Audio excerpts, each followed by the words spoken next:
My name is Llyn Hunter, Llynhunter, and today we're going to do a lesson in perception. I'm using a Berol Prismacolor Black pencil this time around. You can use any tool you want. I like pencil. Felt tip is really good for this, just because if you have something with a little bit of a drag to it, it'll help you with lines. What we're going to do is we're going to do a box within a box with a box exercise, and we're going to do a circle and a circle after that. And what we're going to learn is how to measure where you're putting the placement of points and lines on a surface. And it's never as easy as it sounds. It's like anybody who says the line, I can't even draw a straight line. I still work with a ruler is best, but this is teaching you how to draw a straight line in order to perceive where to put points on a page. And square post-it notes are great for doing this. Post-its or stickies or whatever you want to call them. But one of these yellow stick-it type notes are great for doing that. Okay, so what we're going to do first is we're going to find a square. We're going to use this point. We're going to put a point right here and measure the distance with our eye from here to here and from here to here. And then down here, we're going to do the same thing. We'll put a point here, and I'm measuring this distance from here to here and from here to here with my eye. And then what I'm going to do is I'm going to draw a line from here to here. And I'm going to try to draw it straight by measuring with my eye this distance in here. So while I'm drawing the line, I'm going to start and stop a few times. Okay, so I'm going to start the line and pull it down. Pulling down is usually easier. And while I'm pulling it down, I'm measuring this distance here, in here, this empty distance in here with my eye. I'm constantly checking from here to here to here to here. And I'm not checking it directly. I'm not looking totally at this line with my eyes. I'm actually looking at this entire space. So I'm using my peripheral vision. As you're focusing on that line, you're also seeing the area around that line. So as I'm drawing this line, I'm trying to draw from here to here. So I know where I'm going. I can see the edge of the paper here and here, and I can see this dot here, and I can feel this space here, and I'm trying to keep this space in here the same while I'm drawing that line. So I'm going to draw this line down, like I said. And if you want to, you can stroke it down so that you're trying to keep that distance still between this edge and this edge. You're trying to keep it the same. So if you want to, you can stroke it down, or you can take just one straight line and pull it down. And what I'm doing right now too is I'm drawing with the muscles in my hand rather than with my elbow. This is drawing with your elbow, is when you're pulling your whole hand down. A lot of artists find that is a better way to draw. I draw very small and I draw very precise. And when you're drawing small and precise, you learn more to draw with the muscles in your hands. There's a big debate on which way is the best way to go. If you're doing big paintings and big things, you want to draw with your elbow. You want to draw with your whole arm. You want to draw with your whole body. The types of things that I'm doing right now with these perception exercises is more drawing with the hand and the wrist than it is with the elbow in this case. So, okay, so we've just drawn a straight line. Now the next one I want to do, turn the page. Turn your pad, because it's easier that way. So you're going to find this dot down here. Now we've got this dot. Again, we've measured mentally that space from this edge to here and from this edge to here. Now I want to put another dot down here, and again I'm going to do the same thing. I'm measuring this space with my eye and this space with my eye. And so I'm going to take this line, I'm going to try to draw from here down to here. Now again, this kind of distance with my wrist is not, or with my fingers, is not always comfortable, because as you come with that pencil close to your palm, it's really hard to control your pencil. Your hand gets kind of shaky. So what you want to do is draw, like I said, we're watching with peripheral vision again as to the edge and where we're placing that line. But right about there, I'm getting a little bit farther than I want to go. This is about as far as I want to go with that line, or where it feels comfortable to me. So you might pick up your hand and then draw over that line again to come down to the point. And that point, the point I didn't feel was, yeah, it needed to come out a little bit more to here. And again, we're approximating here. This is all learning how to approximate and measure with your eye. And you're not going to be right all the time. You're not going to get, but that's, you're just trying to learn how to measure those distances. You're comparing with your eye, this to this distance, this to this distance. This distance is going to be the same as this. There's going to be a diagonal there too, like there's an X here. So you're measuring all these points randomly while you're looking to put that line here. Okay, and then you're going to turn the page again, or turn your pad, and I'm going to find, again, I'm measuring for a square where the dot is going to be about there. So this distance, again, I'm looking for that to, that's where I'm going to draw my line to. So I'm going to take this line, this dot, I'm going to draw it again. I'm drawing down to here, and pick up my hand. Yeah, and that, you can see it, do it a little bit.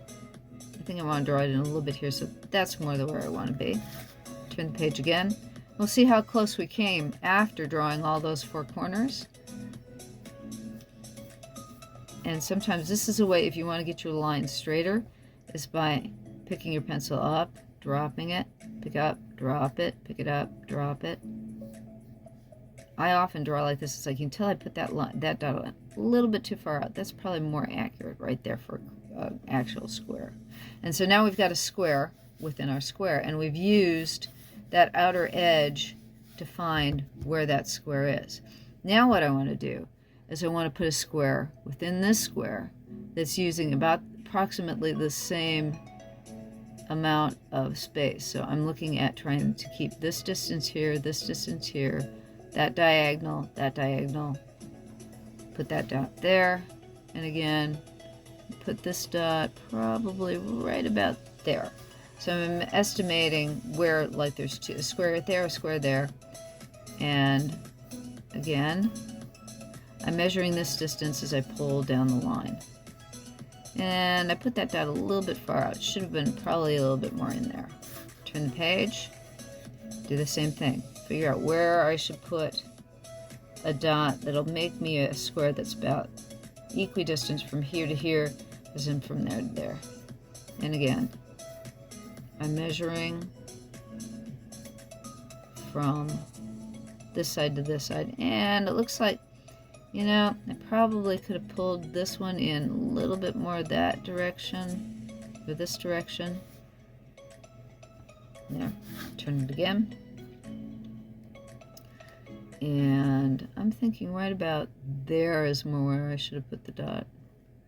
And right about there. Again, I'm estimating distances, and that's what this is about, is estimating distances and seeing how close you can get to the creation of that square. And then we're going to do it one more time. And then right about there, right about there.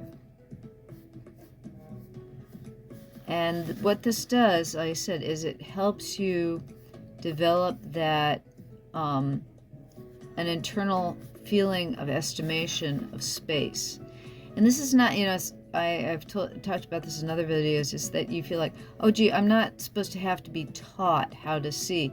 Well, when you're creating art, art is about illusion. Art's about creating imagery in two-dimensional space that reminds you of three-dimensional space a lot of the times. And in order to create illusions, you have to learn how to adjust. Now you can see I really overstruck the mark there. But now I've got a square within a square within a square within a square. Now, what we're going to do from this is we're going to put a circle within a circle within a circle. I'm going to half this distance, half this distance, half this distance, half this distance. So when you're going to go around those sides, and then you're going to put an arc in. And just that arc there. And this is how your basic circle is basically in the center of a square. And if you put an X across a square, and another X, that's how you can see that your circle is in the center of two. There's a equidistant, the distance on these points and these points. Okay, so now we're going to take this second square, and I'm going to divide each of these lines in half. And again, you're putting those dividers in. This is teaching you how to figure out, okay, where's the center on this one? This one's not quite there. This one's more like there. And you can judge it by the one you just did, because if these marks should line up as well. So if you're lining them up correctly, it'll go like that. Then I want to draw another circle.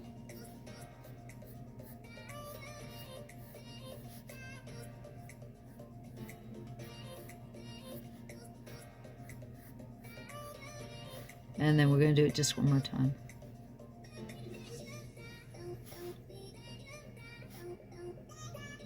And again, all these, if you do this entire drawing, what you're doing is you're learning how to find those halfway marks along with practicing drawing circles and getting a feel for where a circle fits inside a square. Okay? And that's it. That's today's exercise in visual perception.